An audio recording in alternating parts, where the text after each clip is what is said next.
Tu n'es pas en danger lorsque tu tombes, tu es en danger lorsque tu ne te relèves plus. Je l'ai dit plusieurs fois sur cette page, le plus important c'est toujours de se relever. Et ce que le diable cherche lorsqu'il nous tente, c'est qu'on soit tellement dégoûté de nous-mêmes, qu'on ait tellement marre de toujours se relever, qu'on finisse par perdre la foi. Et c'est lorsqu'on perd la foi en Dieu qu'on est justement le plus vulnérable. Donc lorsque tu tombes, ça ne sert à rien d'être rempli de culpabilité ou de tristesse. Utilise cette frustration-là pour te relever et te dire que la prochaine fois, je ne tomberai plus. Parce que 1 Pierre 5, versets 8 à 9 dit « Faites preuve de modération et soyez vigilants.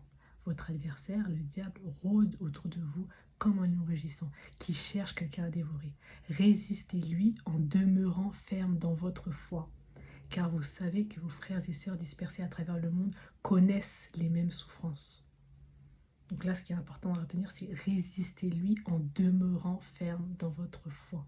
Il faut que tu résistes en demeurant ferme dans ta foi en Dieu. Peu importe le nombre de fois que tu tombes, ce que Dieu attend de toi, c'est que tu ne perdes pas la foi.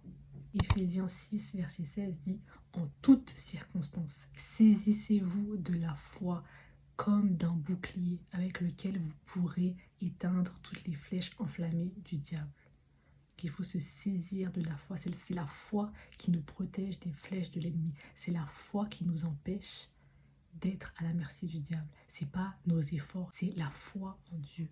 Proverbe 24, 16 dit « Car même si le juste tombe 7 fois, il se relèvera, alors que les méchants s'effondrent dans le malheur. » Des attaques, t'en auras. Des tentations, t'en auras. Le plus important, c'est de ne pas perdre la foi. C'est de ne pas te sentir trop loin de Dieu. Au contraire, dès que tu tombes, relève-toi et cours vers Dieu.